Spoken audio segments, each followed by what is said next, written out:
টেকনিক্যালের হেডমেস্টারি টেকনিক্যালের হেডমেস্টারি আপনি নিজেই পিতার অটোমেটিক্যালের মেশিনেই দেহ সবার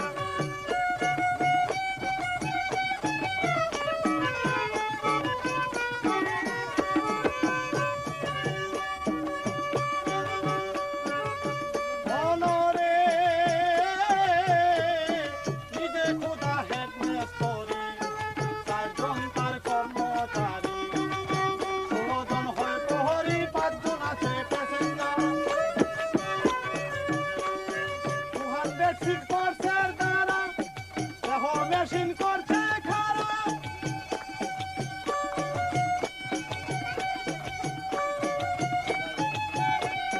206 পার্সের দ্বারা দেহ মেশিন করছে খারাপ 72,000 তারের জোড়া 72,000 তারের জোড়া চতুর্পাশে তীর্থদার অটোমেটিক্যালের মেশিনেই দেহ সবার টেকনিক্যালের হেডমেস্টারি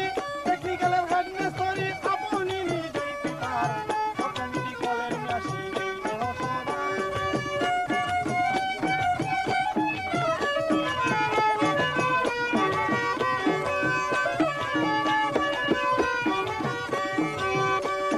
ভিতরে হয় গড়ির কাটা ভিতরে তার সদ্য কুটা সাইডটায় নকশা কাটা তার মাঝে আছে কুটার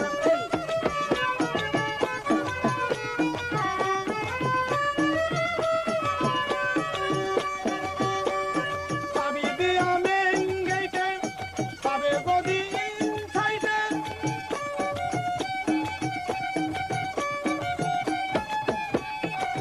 দেখতে পাবে চিত্র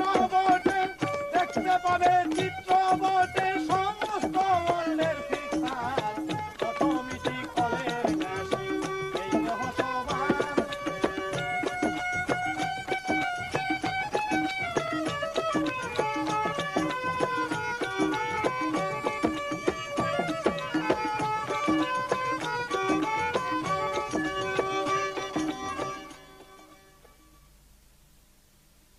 In 1757, Siraj-ud-Dowlah, the ruler of Bengal, was defeated at the Battle of Plassey.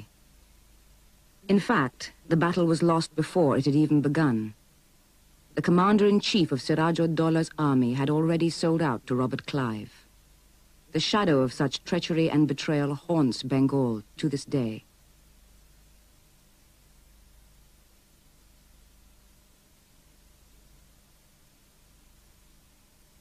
British traders were attracted to Bengal from the beginning of the 17th century onwards because Bengal's fine cotton muslins were highly prized in the markets of the West. By the middle of the 18th century, the British East India Company saw no alternative to military action to protect their trading interests.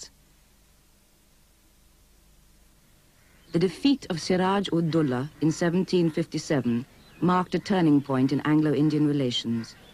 A century later, the British controlled most of the Indian subcontinent. The prolific Bengali textile industry was crushed. Bengal was turned into a marketplace for British-produced textiles and a source of raw materials for the Industrial Revolution in Britain. Besides cotton, there was jute. By the beginning of this century, East Bengal was producing most of the world's jute. Sacks and ropes made from jute were used all over the world. Under British rule, jute processing factories were set up, but only in West Bengal, especially around Calcutta. East Bengal, with hardly any industry, remained an agricultural backwater. By the time the British left, East Bengal, or for that matter Bengal, had become an importing country rather than an exporting country. And agriculture was poor. And East Bengal itself was cut off from Calcutta. Calcutta was the headquarters, and the landlords used to live in Calcutta. So East Bengal was the hinterland. And in this hinterland, the majority of the population were Muslims, whereas West Bengal was predominantly Hindu. Most of the landlords throughout Bengal were Hindus and owned nearly 3/4 of the land in East Bengal. There was hardly a Muslim middle class at all. As the independence movement gathered momentum, there arose a demand for a separate homeland for Muslims. This movement was led mainly by non-Bengali Muslims, but found great support in East Bengal, a crucial factor in the creation of Pakistan, which in 1947 united East Bengal into one country with the Muslim majority areas of western India 1,000 miles away. The overwhelming majority of the Muslims here were Muslim peasantry, and they saw the establishment of Pakistan as economic emancipation for themselves, the establishment of democracy which would enable them as the majority to achieve political and economic justice, freedom from the exploitation of landlordism. When Pakistan was created, most of the Hindu landlords in East Pakistan fled to Calcutta. The land passed into the hands of Bengali Muslims, but real power eluded their grasp. Some economic and industrial development followed, as jute mills were finally built in the world's foremost jute-producing region. But the owners were all non-Bengali. This meant that precious foreign exchange earned through the sale of jute was invested in West Pakistan, where central government was based, rather than in East Pakistan. In fact, East Pakistanis soon came to realize that they were being ruled by a West Pakistani bureaucracy and army. And this manifested itself in a very gross way in denying Bengali the status of a state language. Bengalis were 56% of the population of Pakistan, and yet the central leadership and the central government sought to impose Urdu as the only state language of Pakistan. Mr. Jinnah, উর্দুকে পাকিস্তানের রাষ্ট্রভাষা করে এটাকে চাপিয়ে দেওয়া যেটা চেষ্টা করেছিলেন, তার মূল উদ্দেশ্য ছিল যে বাঙালি যদি আলাদা জাতিসত্তা নিয়ে একটা আলাদা রাষ্ট্রে রূপান্তরিত হয়, তাহলে এই রিজিয়নে শুধু পাকিস্তানের মধ্যে নয়, বাঙালি সবাইকে ডমিনেট করবে। অতএব যাতে করে এই জাতিসত্তার বিকাশ না করতে পারে, সেই উদ্দেশ্যটা ছিল ভাষার উপর আক্রমণ করে বাঙালিকে চাপিয়ে দেওয়া এবং দমিয়ে দেওয়া। এই উদ্দেশ্যেই মিস্টার জিন্নাহ উর্দুকে রাষ্ট্রভাষা হিসেবে চাপিয়ে দিতে চেয়েছিলেন। And they manipulated the economic system such that the resources got transferred from East Pakistan to West Pakistan through trade, international trade, and also the resources received through aid were mostly invested in West Pakistan.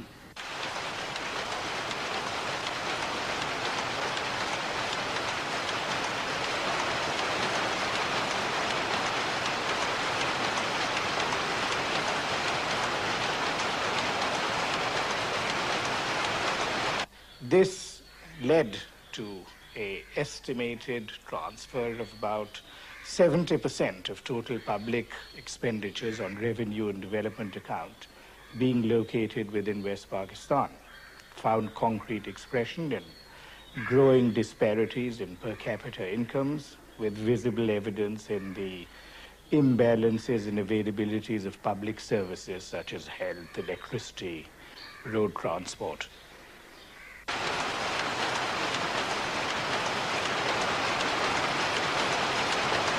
By the end of the 60s, most of the industries were in the hands of West Pakistanis. And not only industries, banks, insurance companies, the whole financial system was in the hands of the West Pakistanis, facilitated and promoted by the bureaucracy and the military regime that was ruling the country at that time. So you had military rule, which effectively continued from 58 to 69. And it was really those 10 years that the systematic denial of the rights of the Bengalis fueled Bengali nationalism. Because what was an assault on the language in 52 progressively became a denial of the legitimate rights of the Bengalis to participation in national government. If there was a parliament, they would have had majority of Bengalis would be there. আসলে তখনই পূর্ব পাকিস্তান ছাত্রলীগ যেটা ছিলেন, সে ছাত্রলীগ বুঝতে পারে যে তাদেরকে আর স্বাধীন রাষ্ট্র হিসাবে আত্মপ্রতিষ্ঠা ছাড়া পাকিস্তান রাষ্ট্রের মধ্যে তাদের পক্ষে বাঁচা সম্ভব নয়। তাই 62 সালে ছাত্রলীগের মধ্যে গোপনে স্বাধীন বাংলা প্রতিষ্ঠার জন্য একটা নিউক্লিয়াস গড়ে ওঠে। Sheikh Mujibur Rahman had by 1964 become the leader of the East Pakistani Party, the Awami League. One of its main functions was to express the dissatisfaction that East Pakistanis by now felt about their underrepresentation in the political and economic life of Pakistan. And you know, whole of central government administration is in West Pakistan. Capital, central administration, military installations, everything West Pakistan. Though East Pakistan, a 56% population, is still they are not getting any right in the central administration, economic field, and other fields. Naturally, East Pakistan people want that they should get this self-determination and this full regional autonomy. Only for defense, foreign affairs, and currency should be in the hands of central government, or the residuary power should go to the regions. Now, when the leaders from Pakistan got together, Sheikh Mujib made the point, and that is the origins of the 6-point demand, that yes, we want democracy, but we also want regional autonomy. We want democracy, but we want it within a federal framework where there will be a substantial measure of regional autonomy. And 6 points was really the detailing out of a new federal scheme. Mujib's political campaigns landed him in prison on numerous occasions. এই 6 দফা মূলত ছিল স্বায়ত্তশাসনের দাবি, autonomy যাকে বলে। ছাত্র যুব সমাজ এবং নিউক্লিয়াসের পক্ষে দাবি ছিল, স্লোগান ছিল যে 6 দফা না হয় 1 দফা, যদি স্বায়ত্তশাসন না হয় তাহলে স্বাধীনতা। Dissatisfaction with the military regime was not confined to East Pakistan. By 1969, as Field Marshal Ayub Khan was celebrating his so-called decade of development, there were massive public protests. The scale of the uprising in both East and Western wings was such that he had little alternative but to stand down. Ayub would not hand over power to the people. He handed over power to the head of the military, Yahya Khan. Yahya Khan, therefore, who was the real source of the strength of that particular power structure, now had to come out into the open. But having had to take power in the face of a strong and roused populace, he had to concede to important popular demands. One of those was for a national election. And for the Bengalis, a very important point that had been injected was 1 man, 1 vote. When Yahya Khan took over in 1969, he inherited a very complex situation. It was a long political legacy in which many mistakes had been made. And from that angle, one can say Yahya Khan was as much a victim of history as he was a maker of it. When he took this particular decision of granting 1 man, 1 vote, this was to accommodate East Pakistan's wishes, particularly Awami Leagues. In 1970, November 12th, there was a terrible cyclone accompanied by tidal waves in which we lost about more than 1 million people. And we found that there was no response from Pakistan. I mean, Western Wing, no assistance came from them. And we were very bitter and dejected about the whole thing. And I became more furious as an individual. And my troops in EPR at that time, they were also very furious. We realized that the Pakistanis really hate us from the core of their heart. And that realization took a definite shape now. We said we can't live with them any longer. So this election was conceded. 1 man, 1 vote for all of Pakistan was conceded, but it was to have particular significance for Bengalis, because their majority, which had been negated, nullified, contained, would now first have an opportunity to assert itself for the first time in 24 years. The whole election then became a referendum on 6 points, and we took it to the people in those terms, that this is a referendum on the future of shape of Pakistan. So far we have been ruled from Islamabad, from Karachi. Now we want the substance of power to be in Dhaka. In East Pakistan, Awami League won 167 seats out of 169, whereas in the West, People's Party won 87 seats out of 138. No other party was in even double figures. Now, as a result, this election brought two important candidates in the field, Mujib in the East and Bhutto in the West. নির্বাচনের পরেও আওয়ামী লীগের পক্ষ থেকে এবং শেখ মুজিব একটা রাষ্ট্র পাকিস্তানকে রাখার জন্য ইয়াহিয়ার সাথে এবং ভুট্টোর সাথে নেগোসিয়েশন করার চেষ্টা করে, কিন্তু ছাত্র সমাজ এবং সমস্ত বাঙালিরা, যুব সমাজ এবং স্বাধীন বাংলা নিউক্লিয়াস এর বিরুদ্ধে, যাতে করে কোনো কিছুতেই ভুট্টোর সাথে ইয়াহিয়ার সাথে শেখ মুজিবের এক রাষ্ট্র পাকিস্তান রাখার জন্য এই পরিকল্পনা কার্যকরী না হয়, তার বিরুদ্ধে সমস্ত কাজ করে যেতে থাকে। But the Pakistan military junta was conspiring and finding excuses how not to hand over power. So Bhutto started issuing threats and making statements that there cannot be a government formed without his consent, although he was not the majority. If a constitution on the basis of his 6 points would have been made, it would have been almost impossible to function as one single unit, as each federating unit had the power to raise its own army, had the power to conduct foreign economic relations of its own, and the center was also not given the power to levy taxes. Now, with such a loose arrangement, it's almost impossible for any country to function, and I do not think any country in the world does function under these arrangements. Mr. Bhutto, making a statement soon after the election that majority is not everything, should not be forgotten that the bastions of power lie in the western wing. This created a very negative reaction, and there was a strong reply from here saying that we believe in democracy, and in democracy people's power is the only significant power when expressed through elections. Yahiya's intention had been that after the elections there should be a period between the elections and the meeting of the National Assembly, and that period should be utilized by the political leaders to arrive at a consensus on the broad outline of the Constitution so that it could be framed within the stipulated period of 120 days. With that object in mind, he urged political leaders to have a dialogue amongst themselves. And in that process, Bhutto also went to Dhaka, had a 3-day meeting with Mujib, but that was a PO said that we have agreed on 5.5 points and only half a point is still left. So an ultimatum was issued. You must call the assembly or else. An assembly session was called for the 3rd of March. We got ready with our preparations for the assembly. We were going to table a constitution based on 6 points. Suddenly there was an announcement from Radio Pakistan that the National Assembly session, which was to be held on 3rd, had been postponed. Now this infuriated the whole country. If People's Party, which had 87 members from West Pakistan, had not gone to the National Assembly, other parties too from the West would have followed suit, at least some.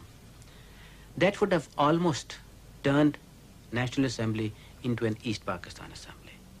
And that was a situation, the Constitution could have been made, but it would have been without a quorum. It would not have had the legal sanctity which a Constitution needs to have behind it. And on that basis, Yahya thought it wise to postpone the National Assembly session. But where he did make a serious error in judgment was that he did not give a fresh date at the time he announced the National Assembly session. Within minutes of the announcement, people had started to pour out into the streets. In the stadium, there was a cricket match going on with, I think, MCC.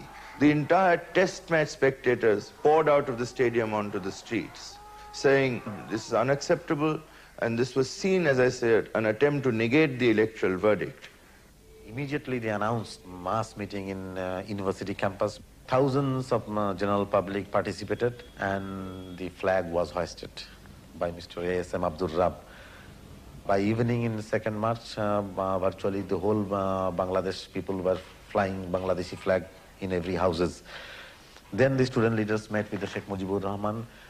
There was a strong pressure from the leaders not to succumb to the Pakistani pressure and declare independence officially.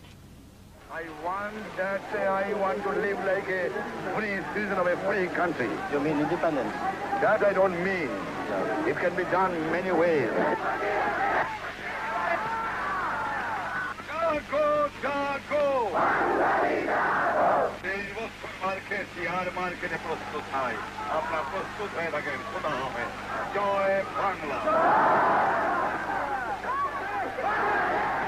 Sheikh Mujibur Rahman issued statement that there will be demonstrations throughout the country till 6th, which will be followed by a mass rally in Sohrawardy. At that time it was known as the race course, on March 7.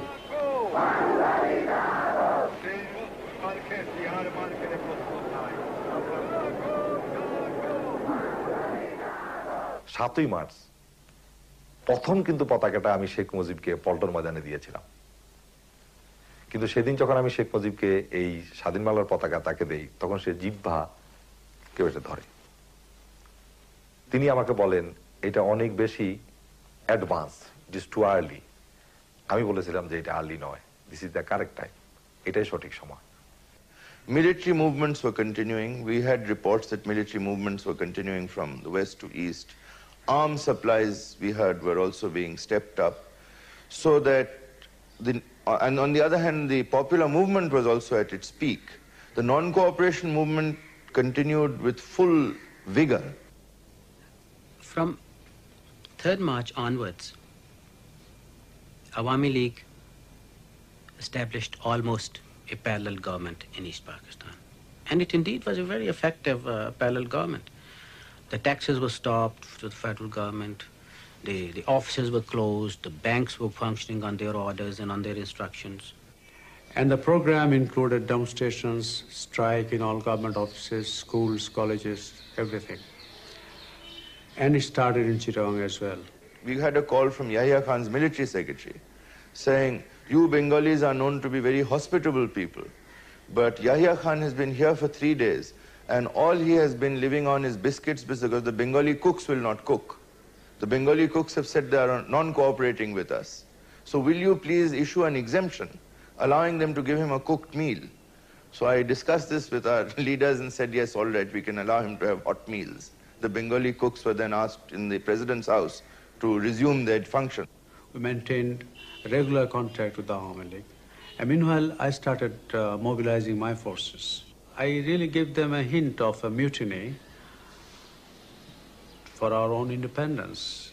Serving officers had begun to come and make contact, saying, we are watching the situation and, how is the city of Chittagong and the whole area, keep it free for about 2 weeks, by which time they should be able to obtain support from foreign countries if needed.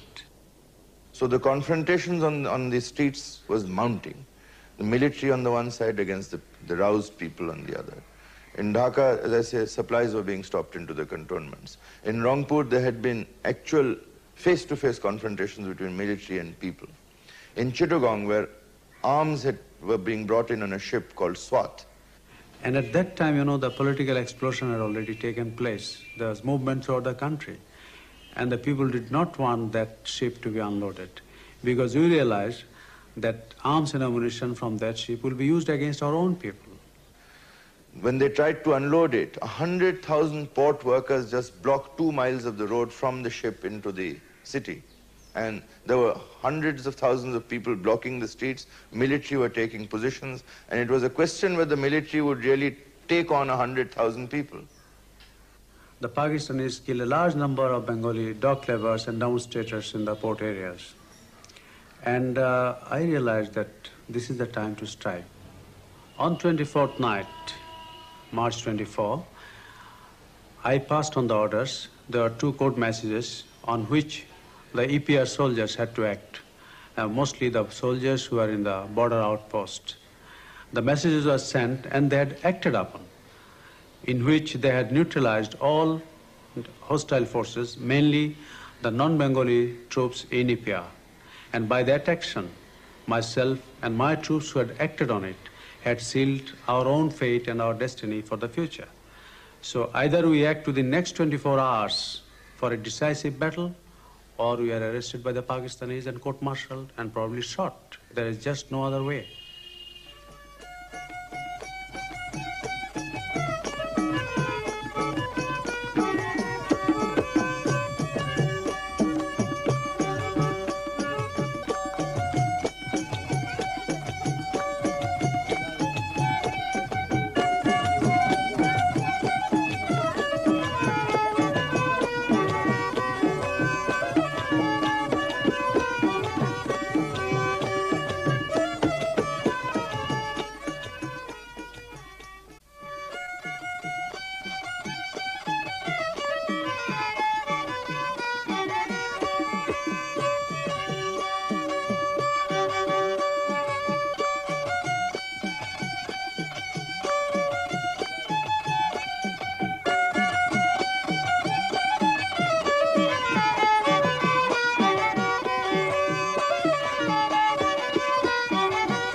আমরা শেখ মুজিবের সাথে রাত 1টায় দেখা করি তার বাসায় এবং তাকে পরিষ্কার বলে আসি যে আপনি পাকিস্তানের রাষ্ট্রপ্রধান বা প্রধানমন্ত্রী হন, এটা আমরা চাই না, এবং আপনি চাইলেও কোনো রকম এটা হবে না। আপনার মৃত লাশের উপরেই আপনার আওয়ামী লীগের লোকেরা বিশ্বাসঘাতকতা করে পাকিস্তানিদের সাথে আঘাত করবে। অতএব আপনাকে স্বাধীন বাংলার রাষ্ট্রপ্রধান বা প্রধানমন্ত্রী হতে হবে। আপনি ইয়াহিয়ার সাথে যাই পূর্বে আলাপ করে থাকুন, তার সাথে দেখা করে বলুন যে যুব সমাজ, ছাত্র সমাজ, বাঙালিরা এটা মানবে না, অতএব আমার পক্ষে এটা করা সম্ভব নয়। তাই 24শে মার্চ অনির্ধারিতভাবে মুজিব ইয়াহিয়ার সাথে দেখা করে, এবং তিনি যখন গণভবনে যান দেখা করতে, তখন আমি তার গাড়িতে স্বাধীন বাংলার পতাকাটা জোর করে লাগিয়ে দেই, যদিও ওনার ইচ্ছার বিরুদ্ধে। এবং সেদিন তিনি সর্বশেষ বলে আসেন যে পশ্চিম পাকিস্তান থেকে বাঙালি যে সেনাবাহিনী আছে তাদের বাংলাদেশে পাঠিয়ে দিতে হবে, 2টা কারেন্সি করতে হবে, আলাদা স্টেট ব্যাংক করতে হবে, এমন কিছু দাবি উনি উত্থাপন করেন যেগুলি করলে আসলে পাকিস্তান এক পাকিস্তান থাকে না। At that time, the situation in East Pakistan was that it was completely being run by Awami League. Yahya was staying, so to say, de facto guest of Bangladesh government. You cannot let a country run like that. He was tolerating it so that there is an understanding which will be reached between him and Mujib, and the events will take their normal course. The peace will return to it. Once agreement was not there, there was no option. He had to restore authority of the government. Nixon and Kissinger had a great deal of sympathy for Yahya Khan because he was the first Pakistani leader to hold free elections, and therefore they felt that Sheikh Mujib should meet him at least halfway. Moreover, I don't think that they expected him to resort to a campaign of terror in East Pakistan. I think they expected that he would take sharp, quick military action, and that would be sufficient, as had been in the past, to put down riots in East Pakistan. The first target was the Dhaka University students' hostels, because again students had been in the militant vanguard. Students, fortunately, most of them by then had scattered. Teachers, unfortunately, had not been so quick to move. They started to go into teachers' houses, pulling out teachers, lining them up and shooting them down.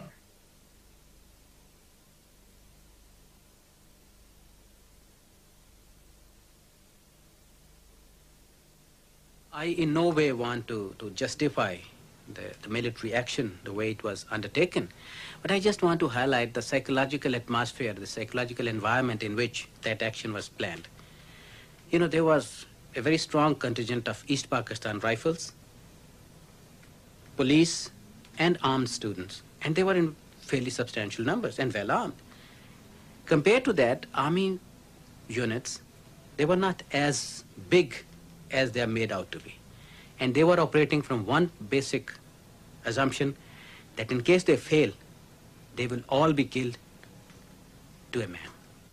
And then the tanks sought vengeance on the people because all these densely populated localities where poor people live, they use fire throwers. They just put them to the torch. You know, we saw the whole sky was red, aflame, and you could hear this heavy shelling and mortar, and you know, the whole city seemed to be as if, you know, there was a declaration of war.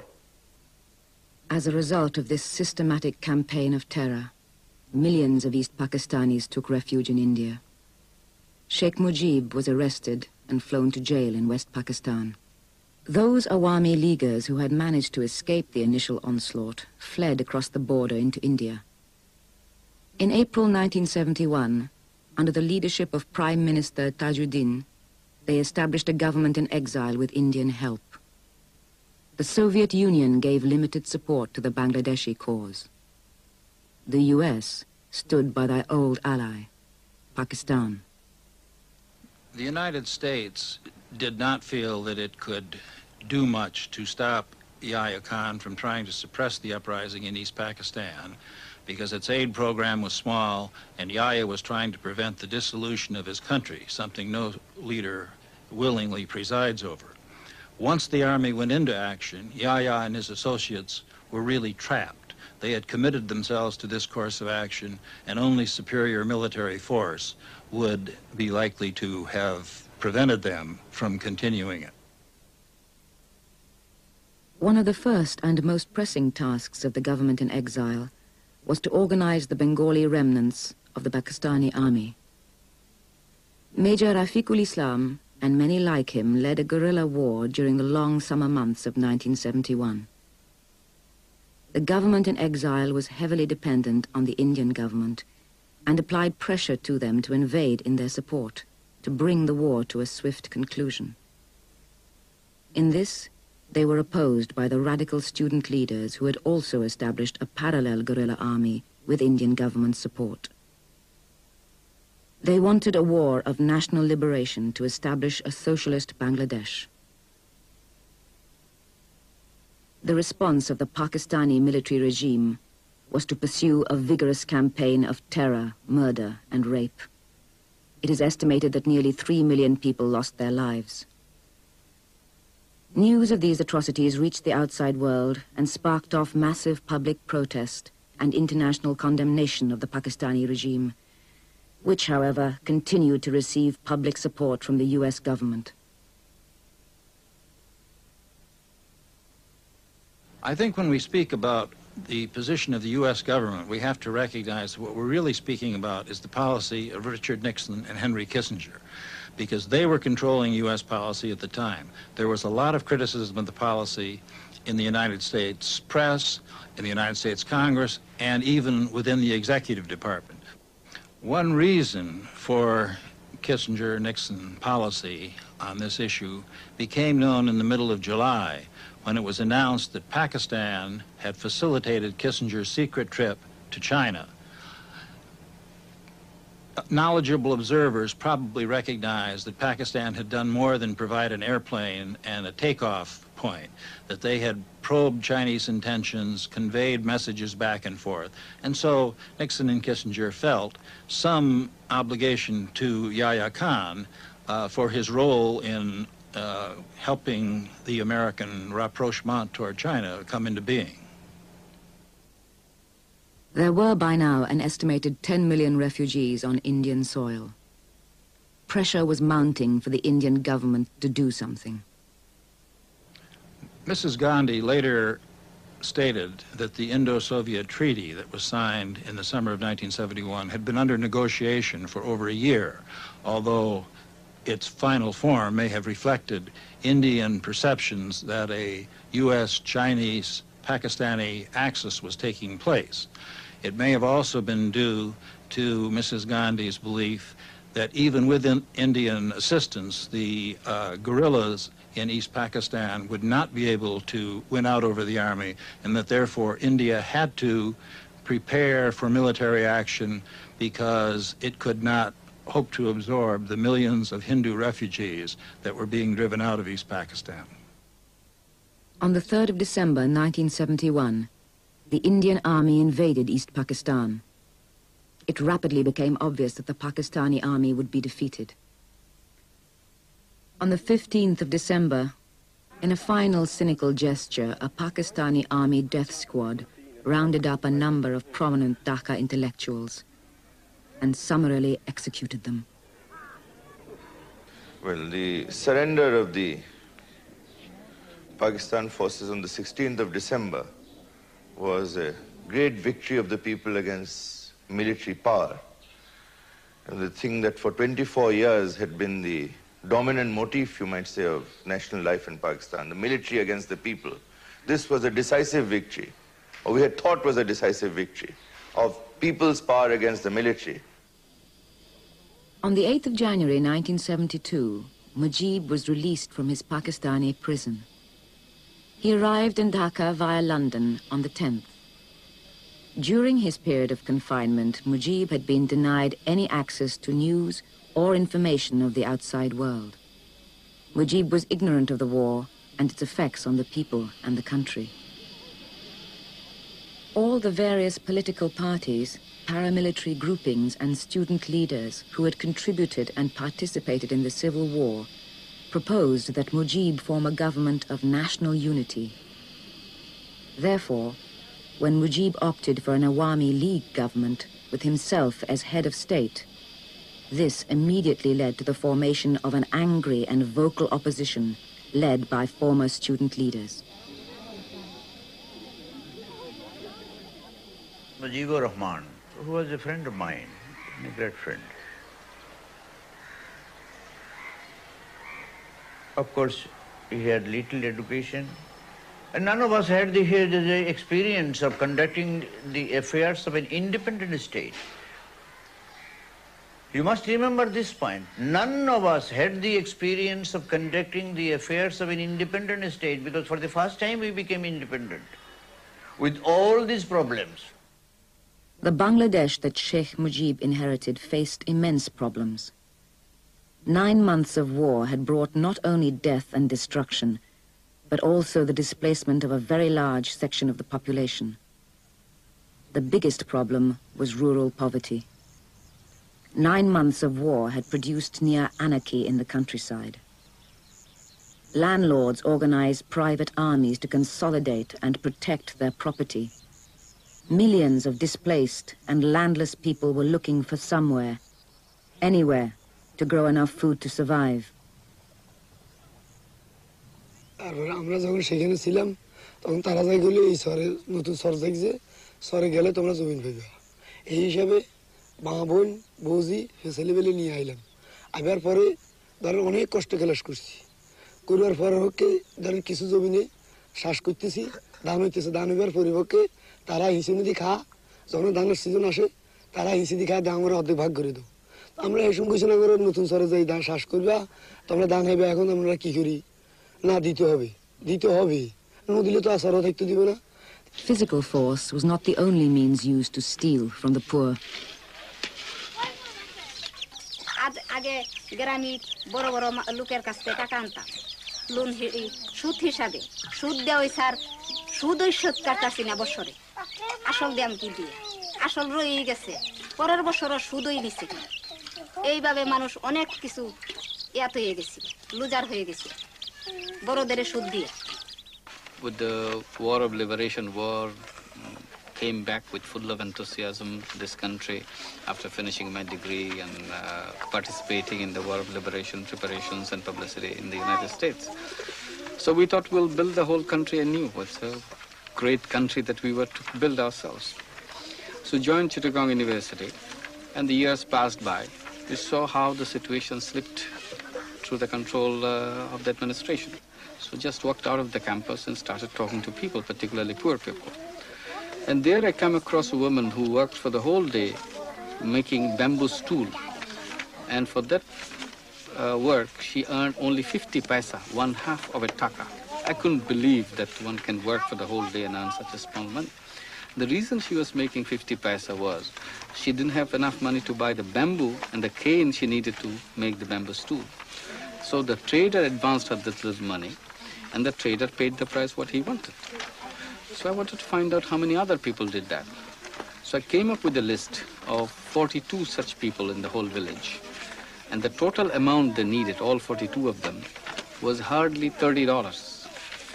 So I was ashamed of myself being part of a society which could not provide $30 to 42 able-bodied, skillful people. After liberation, my father wanted to fulfill his dream. And that was the main thing for the economic emancipation of the poor people of Bangladesh. And we had our 4 principles, that is nationalism, democracy, socialism, and secularism. And it was his commitment to the people, and he wanted to fulfill that. The basic questions of the ownership of land, of other assets, and also of decentralization of political control were not taken into consideration. And therefore, I would say, even after 2-3 years, from that day on, the difficulties with establishment of socialism in this country started. In fact, we seem to be having a society which was headed by a criminal organization. You know, briefly, I'd say, like, for example, if mafia was running America. He has allowed everyone to become corrupt. And he did not take any action against anybody, any of his party members, who has done such a crime which is inhuman and intolerable by anybody. Sheikh Mujibur Rahman could not deal with the political movement in a democratic way. He felt jittery about the whole situation. He was virtually controlling the public, but he could not face the criticism, accept the opposition. তখন তিনি তার বিরুদ্ধে রক্ষী বাহিনী গড়ে তুললেন। তার অর্থ রেগুলার ফোর্সের বিরুদ্ধে আরেকটা রেগুলার ফোর্স, প্যারালাল আর্মি, যাতে করে এই আর্মিকে তিনি মার্সিনারি আর্মি হিসেবে ব্যবহার করে আর রক্ষী বাহিনীকে দিয়ে উনি উনার রাষ্ট্র ক্ষমতা টিকিয়ে রাখা দলের শাসন কায়েম করার চেষ্টা করলেন। He decided to crush the movement by state apparatus and physical force. So Rakhi Bahini was launched. The Awami League cadres were armed, and the opposition political movement were harassed, offices burned down, arrested, killed. But it's one thing to hear, another thing to be ordered personally, you know, that you have to eliminate. If he left Pakistan Army because of that, because you're not prepared to obey such orders, I don't see why I should obey orders of any Bangladeshi. It doesn't make any difference whether he's a Bangladeshi or a Pakistani or anybody. Tells me to eliminate a citizen. There is supposed to be a rule of law, a rule of justice. 74 had been a particularly difficult year. That was the year we had a terrible famine, and one which again was very unscrupulously exploited from outside as part of Kissinger's food diplomacy, where the food shipments which were due in August, September, to ward off the famine which we saw coming. We saw it coming because in July there were very sudden floods which had destroyed over 1 million tons of food. There was a scare that the crop would fail in that year, and the newspapers reported that. And the traders and others who had food grain, they didn't release it, they hoarded it. And an artificial situation, because of that scare, was created. Another factor contributed, and that was the US aid food supply that was coming to Bangladesh in response to Bangladesh not accepting their demand about not selling jute sacks to Cuba. They diverted that sheep, and prices became so high in 1974 when the government came out saying that there was no shortage of food. That was not believed by the traders and others who had food grain. and they kept on hoarding the food that they had, and we had this famine. This was artificially created in a way.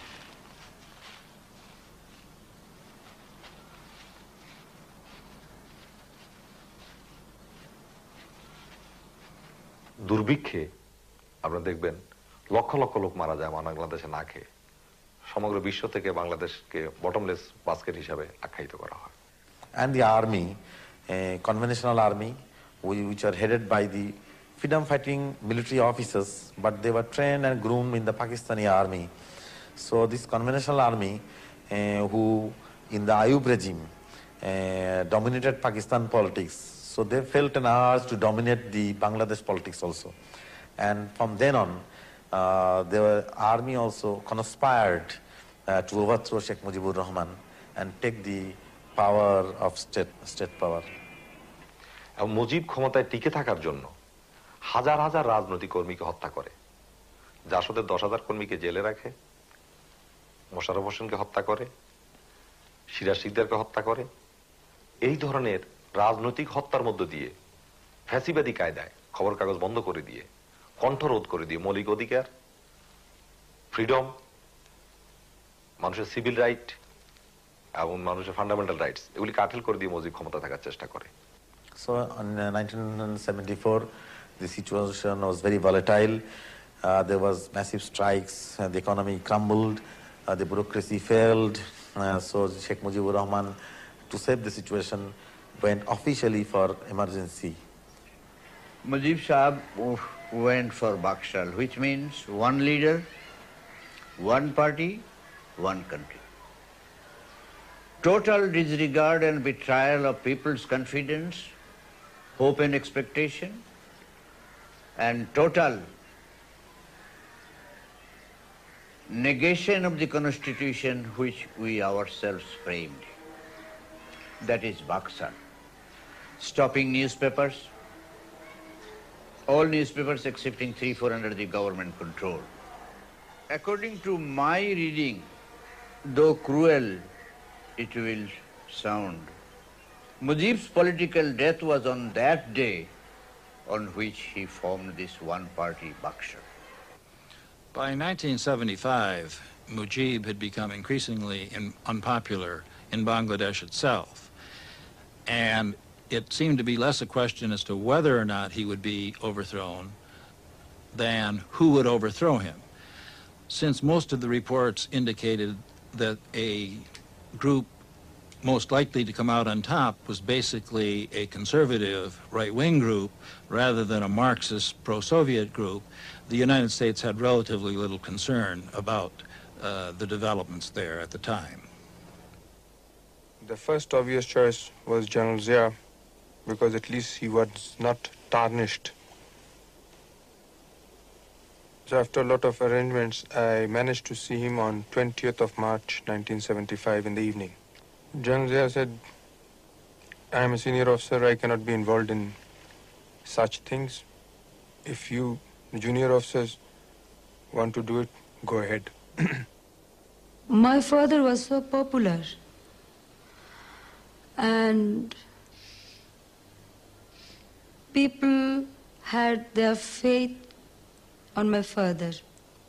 So for 3.5 years, they tried to work against him, they tried to take the people against him, they couldn't succeed. And at last, they conspired with some of the party members. So those people, especially Khandokar Mustaq and his group, they betrayed my father. I thought for almost more than a year trying to figure out alternate ways of how to do it without killing at all. To the last, I couldn't figure out any way, because problem was there were so few people, and so the people were so frightened, and the chances of any failure was so horrifying that I had no alternative left except to go for the ultimate level. I remember when these people came to shoot him, he was coming down the stairs, and he said, if you think the people of this country will be happy by killing me, go ahead. And the first person, in fact, couldn't shoot. I mean, you know, he literally did what Sheikh Mujib had expected, his hands trembled. So there was a contingency group outside who just ran in and shot him down.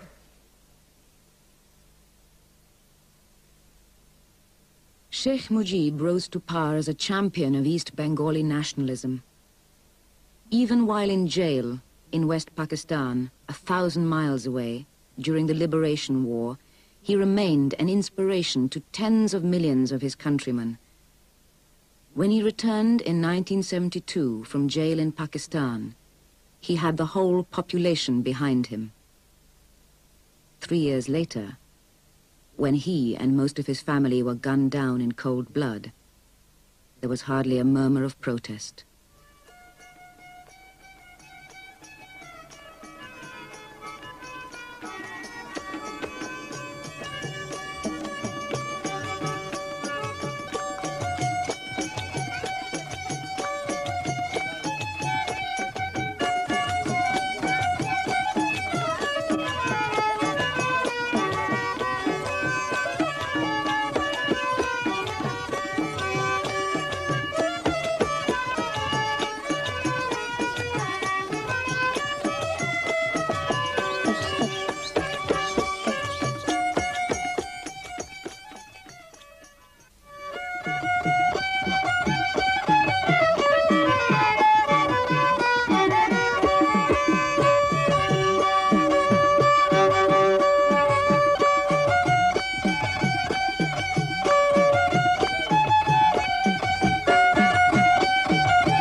In August 1975, Sheikh Mujibur Rahman was gunned down by a group of disgruntled army officers.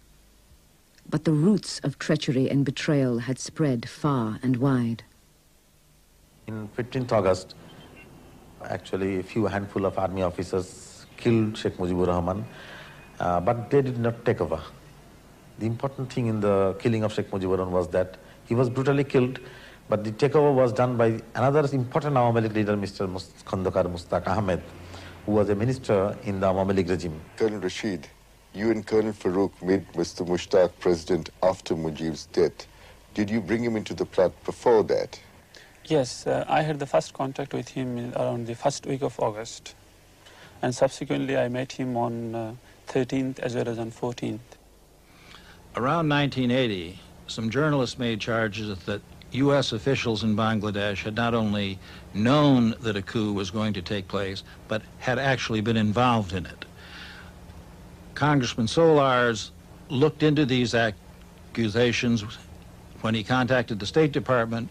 State Department officials readily admitted that they knew that such a coup was in the planning stage, stated that they had informed Sheikh Mujib about this, but denied that either the State Department or any other U.S. agency had been involved in plotting the coup. The issue was raised again by journalists in 1981 or early 1982. I took another look at the situation then. It was not possible for the House Foreign Affairs Committee to get access to CIA documents, and the House Intelligence Committee, to whom Solars had written in 1980, had decided that there was not enough evidence to warrant a full-scale investigation. So there was nothing more that we could do at a time when we were, of course, dealing with a great many other issues all the way from Afghanistan to North Korea. I am a pro-American, I am a Democrat. Whomsoever is a Democrat is pro-American. Mushtaq imprisoned the prominent left-wingers of his own party in Dhaka Central Jail. On the 2nd of November 1975, less than 3 months later, this man, Colonel Khalid Musharraf, led another group of military officers in an attempt to seize power. On the night of the 2nd of November, 4 prominent members of the Awami League were killed in prison. It is alleged that the orders for their murder came from Khandaqar Mushtaq himself.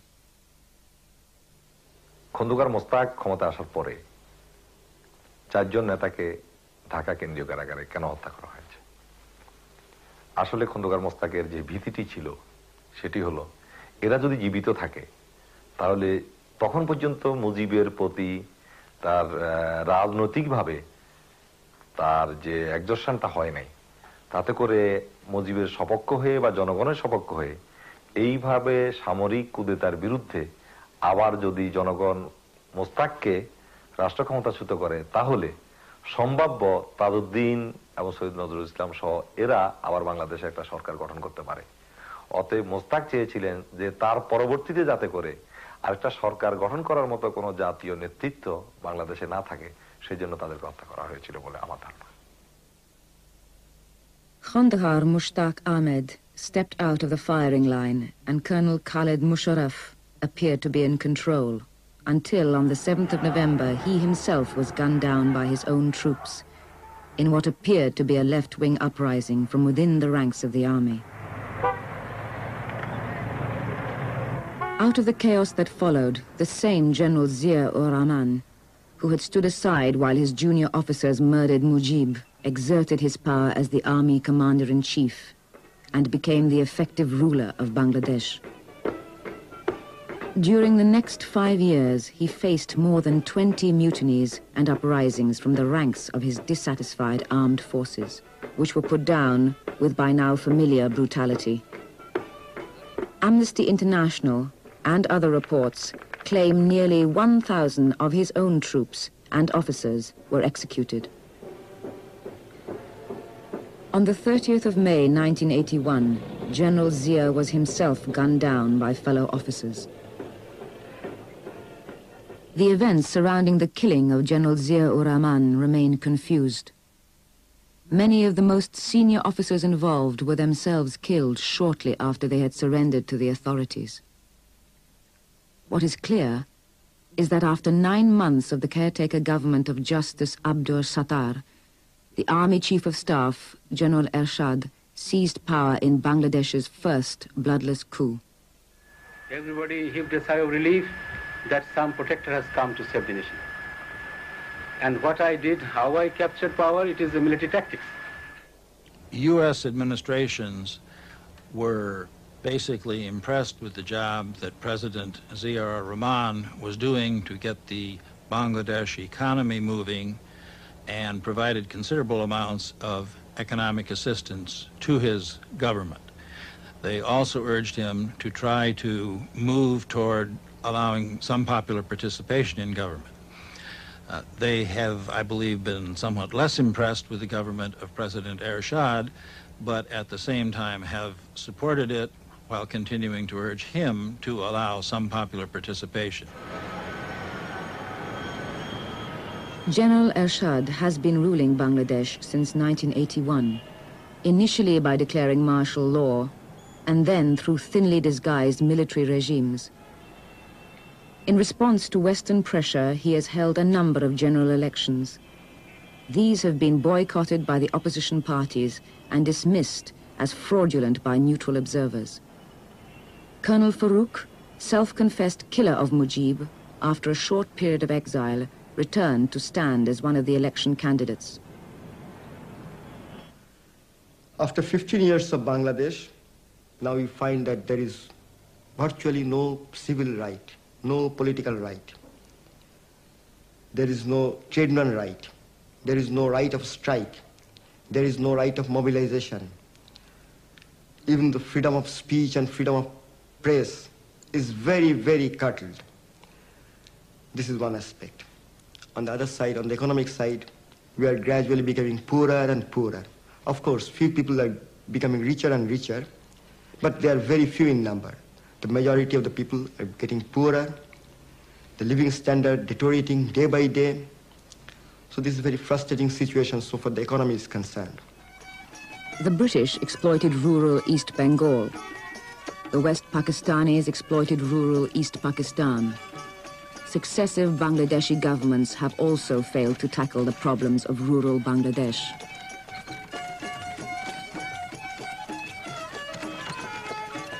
I think only Ethiopia is below Bangladesh according to latest World Bank statistics in terms of per capita income. The per capita income is only US $130. That conceals the fact that the distribution is highly skewed, and over 80% have income which is below the poverty level. The second piece of statistics I'd like to cite is the infant mortality rate, which is 120 per 1,000 live births, and in the developed countries it is about 10. So that statistics itself is an indication of the level of poverty.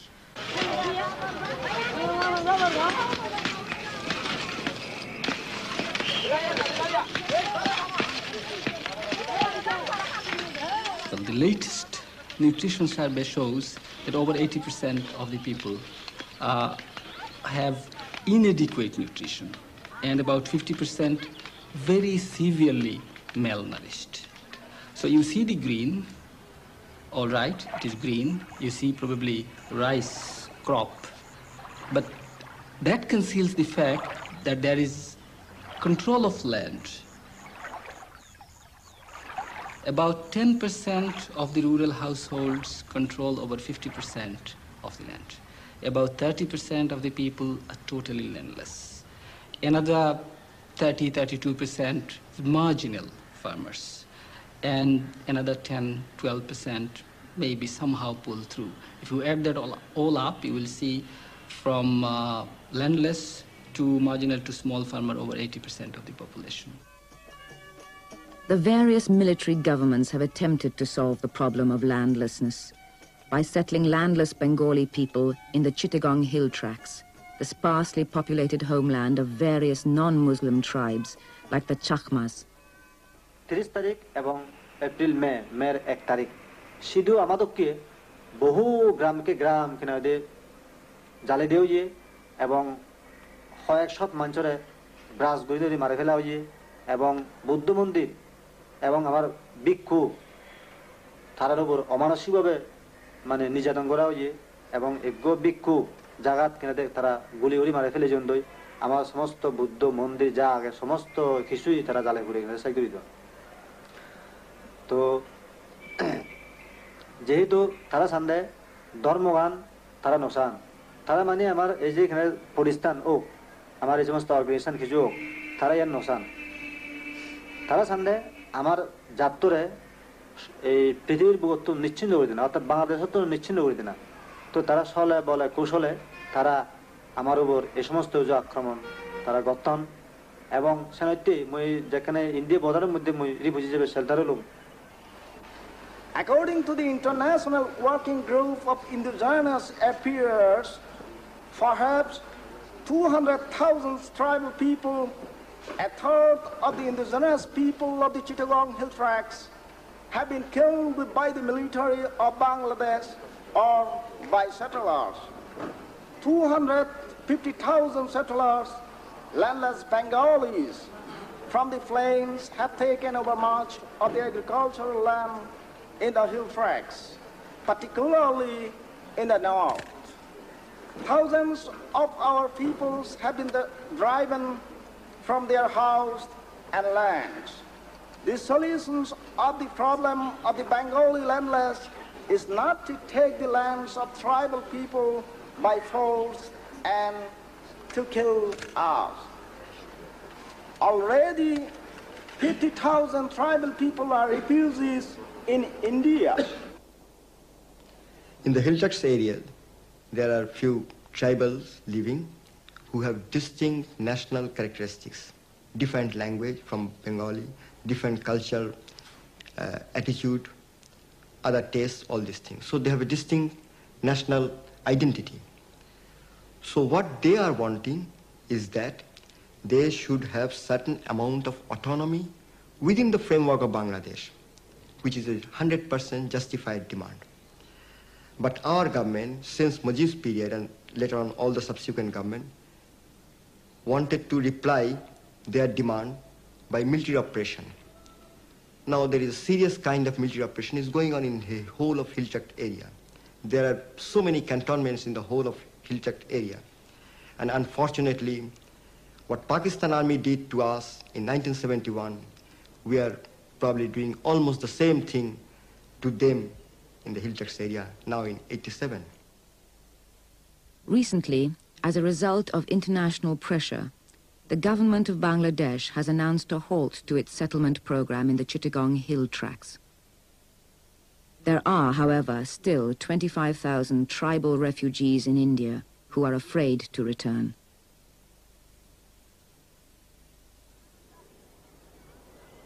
Genocide in the Chittagong Hill Tracts cannot solve the problem of the millions of landless people of Bangladesh. The rapid siltation of the rivers sometimes offers fertile delta land for cultivation. Desperate landless people will often risk their lives from cyclones and floods by settling on these unstable islands that emerge out of the sea. This whole area was under the sea about 20 years ago. It accreted very fast. The land came up very quickly after that. About 15 years ago it was all mud. And when the project first got involved here, it was mostly mud with a little bit of rough grazing, a very small amount of cultivated land. Normally under these conditions, land is grabbed by large operators who invest in fabrication of documents, in employing private armies who come onto this land and occupy it on behalf of the landlords.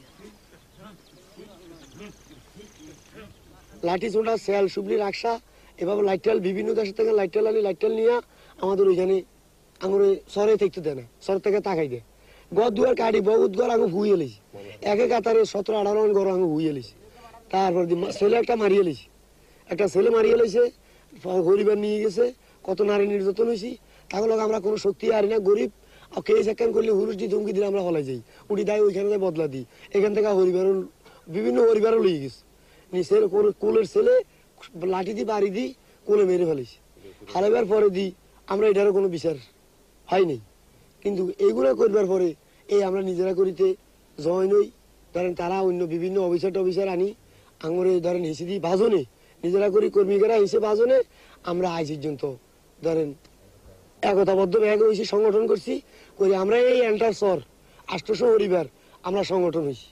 In the face of government neglect, numerous voluntary bodies called non-government organizations have sprung up in Bangladesh since the War of Liberation.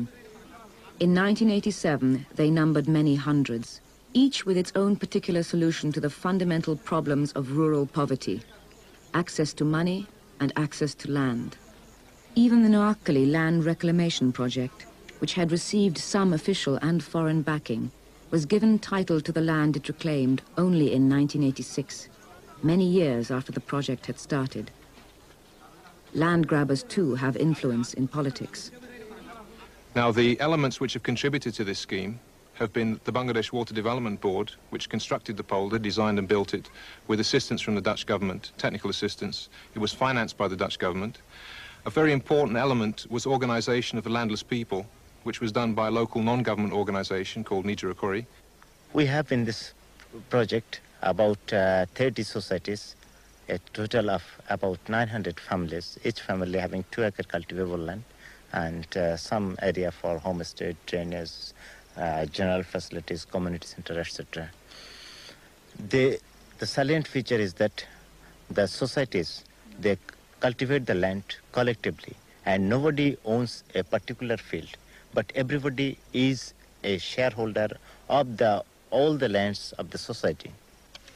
আমরা বিধবা মহিলারা 10 জন ওই 10 বোন একত্র হই আমরা সম্মতি করছি সম্মতি করি আমরা অভাবে তারপরে দি কারো স্বামী দাইছে কারো স্বামী মরে গেছে যাইয়ার হরে আমরা অনগা আঙ্গরে হাসা কল জমিন দিছে আর আমরা শ্বাস করছি ও ধান হানো আমরা ব্যাগ লইছি নিজেরা শুকাইছি নিজেরা ব্যাগ লাইন করছি মরিচ কদ্দুর করছি কাইন ধান কদ্দুর করছি হরে কদ্দুর করছি তারা আইনটা তো আল্লাহ যদি দেয় আরে বেসা করানোর আশা আছে।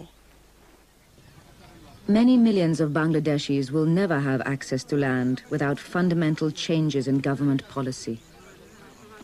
In an effort to provide the rural poor access to credit at a reasonable rate of interest, Dr. Yunus found his own unique solution. Commercial banks refused to lend money to those without assets. In 1983, we became a bank called Grameen Bank. 75% of this bank is owned by the borrowers, the poor, landless borrowers of this bank. And at this moment, we have nearly 300 branches. And we give loans only to landless people, men and women. Today, we give loans to 230,000 men and women, landless men and women. Very, very poor person.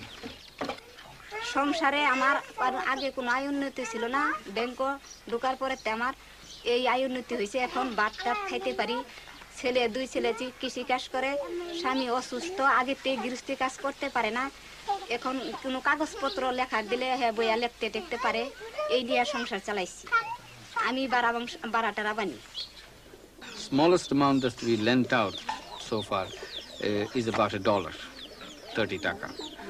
And the maximum amount that we give to one individual is 5,000 taka. And the average amount of loan that goes out is about $60. The poor people are the ones who pay you back. But still, they are the people who never receive any loan from a commercial bank. This is not only true for Bangladesh, this is anywhere in the whole world. Dr. Yunus's Grameen Bank benefits 230,000 people, which happens to be the number of Bangladeshis born each month. The Noakhali Land Reclamation Project benefits 1,000 families. Many other such non-governmental organizations each devised their own way to help the poor. But the population of Bangladesh is about 100 million and growing at a staggering rate. It is estimated that it will reach 200 million in the early years of the next century. This in a country the size of England and Wales.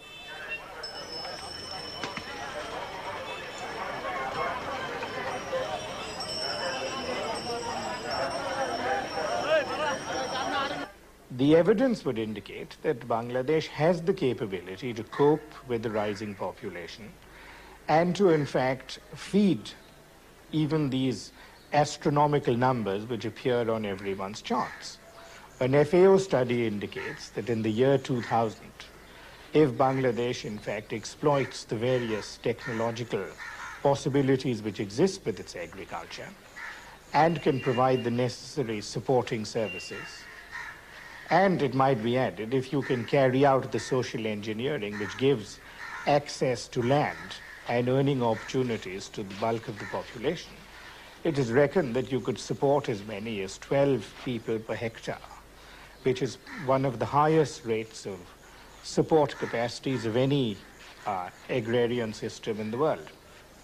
In rural Bangladesh, the main resource is land, and therefore access to land has to be a very important element in the strategy for alleviation of poverty in this country. We have had committees established by the government to recommend on land reforms, and we have those.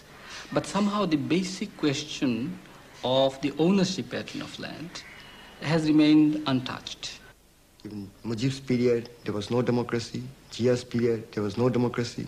Now it is a mashallah government, military rule. It is Janta that is ruling the country. It's not a civilian government. So these tragic things happened after 15 years of Bangladesh.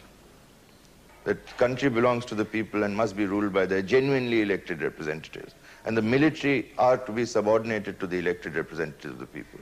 Because 24 years of the history of Pakistan had been people trying to contain the military. We had won at the cost of 3 million lives. Now, the whole army is polarizing on one side to retain their state hold on the state apparatus, and the people are polarizing on the other side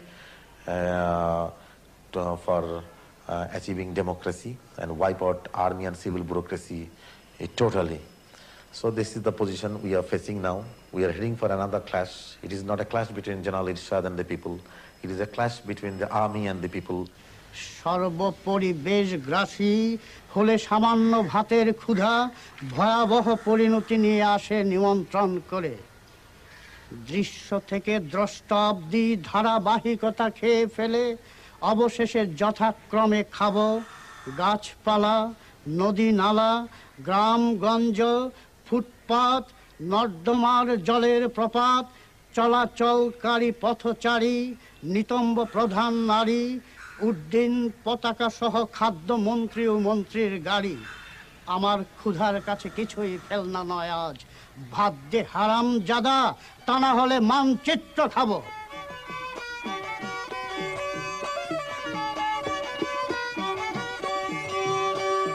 লাইনে লাইনে গাড়ি চলে, দিনে তিনার কয়লা দিলে, শুধু করে আগুন ভিতরে, তার মাঝে আছে বয়লার।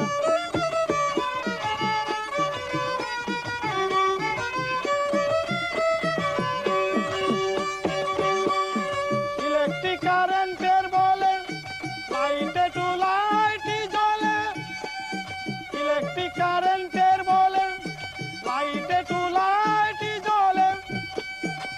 সেন্টার হতে আগ দুয়ারে, সেন্টার হতে আগ দুয়ারে সব